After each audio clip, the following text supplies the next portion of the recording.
Aviation, both for general transportation purposes and military applications, have become staples of American society for almost 100 years.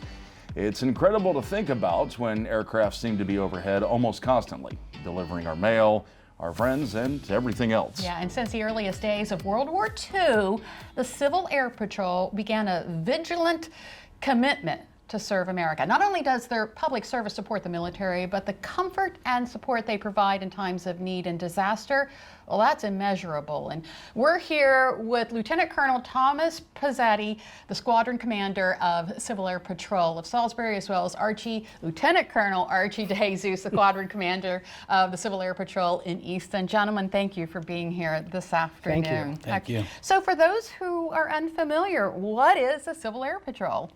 Well, the Civil Air Patrol was founded just prior to Pearl Harbor and was a service that was used to help train pilots back in World War II.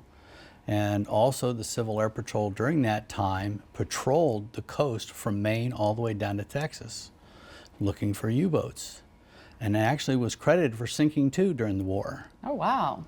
And yep, and so today we've evolved since World War II. Our mission is to serve America's communities. We save lives and we shape futures. So we have a threefold program or a mission where we do emergency services, aerospace education, and the cadet program. Nice. And for someone who wants to be a part of the Civil Air Patrol, what are the requirements? Well, you got to be at least 18 for a senior member. For a cadet, at least 12 years old, so 12 to 18 years old, you can join as a cadet. But as an adult, you can enter when you're 18. If you want to try to get a hold of us, we're on Facebook. Each of our squadrons has a Facebook page, and that's the best way to just get out and get a hold of us. But it's not just us, of course. There's squadrons all over the Delmarva area. Colonel Pizzetti's squadron is in Salisbury, mine's in Easton, but we've got about 6 squadrons going all the way up Delaware. Now, I'd mentioned to you before we went on camera, all 3 of my children participated in Civil Air Patrol at one point in their life, and they did a lot. There is a lot of good leadership training in Civil Air Patrol, isn't there? one of the things I like about the cadet program is that they do learn leadership. The cadets actually run their program with the supervision of the senior members. So they learn leadership, they have a staff, and they know what needs to be done for each meeting, and they do it, and they learn. They learn, yeah. Yeah. What are the activities that the squadron are currently participating, and what do you have coming up in the future? Want to go first? Yeah, you good. Oh, okay. So right now we're always rebuilding. I know 2020 was a hard time for us with COVID, so we've been trying to get more involved in activities around the wing, around the Maryland area. So we attend conferences for Maryland. We've got encampments that cadets can go to. I know some of my cadets went over to the Tri-Wing encampment, which is something that Maryland Wing puts for their youth, and you learn marching, you learn drill, physical fitness. We also have national activities like flight academies and and other educational opportunities for cadets and adults to take part in. Yeah. Lieutenant Colonel Pizzetti and Lieutenant Colonel Jesus, thank you so much for being here, but we're not done learning about Civil Air Patrol. Next, we're going to speak with 2 local cadets who have experienced the service firsthand. Well, the Civil Air Patrol is an incredible resource to the community and the nation as a whole. We learned earlier about the history and the mission of the Civil Air Patrol from some more experienced members, but what about the cadets that are still in the process of learning?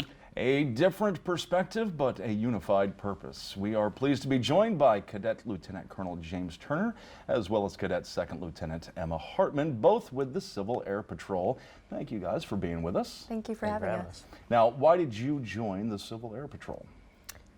For me, it was, so I went to the Wings and Wheels event at the Salisbury Airport, and this squadron that I'm with now, they had a booth set up to recruit.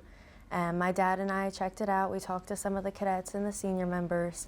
I was 11 at the time, so I wasn't quite eligible to join yet.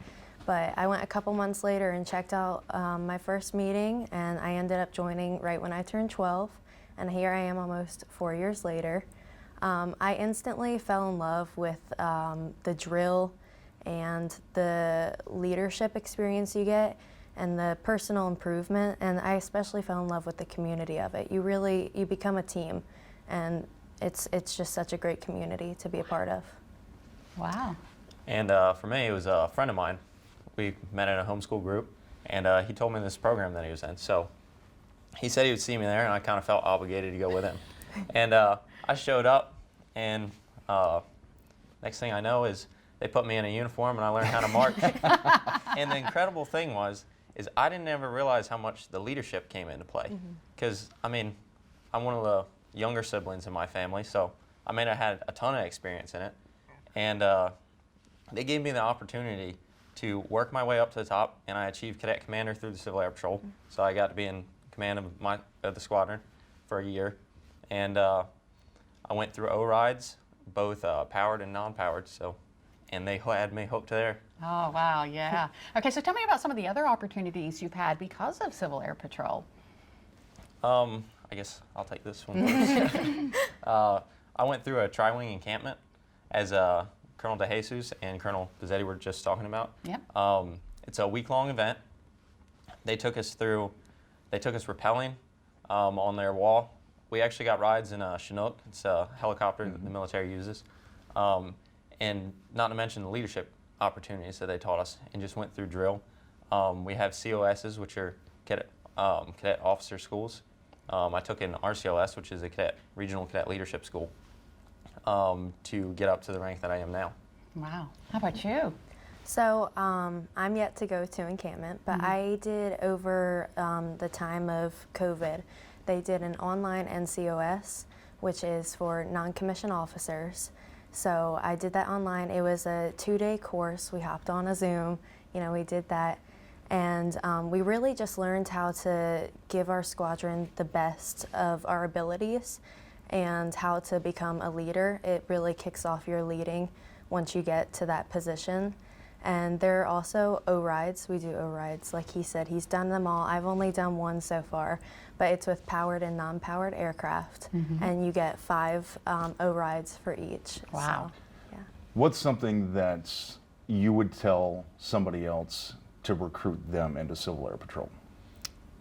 I'd say if you think you might be interested in going into the military, it's an amazing way to get a little taste of what it's like and if you would enjoy it. And not only that, but if you just want to be in a leading role in some way, it's a great way to start building your leadership skills and get yourself out there. Yeah. Honestly, to talk to more of the kids, the orientation rides for gliders, the greatest thing on the face of the earth, getting launched up in the air and gliding back down. More towards the parents, I love the leadership in it. Just the ability to actually learn. It's a great learning opportunity. Yeah, and great for your future. Absolutely. Thank you so much, Cadet Lieutenant Colonel James Turner and Cadet Lieutenant, or Second Lieutenant Emma Hartman. Thank you so much and good luck. Thank you so much Thank for you. having Future, us. that's incredible.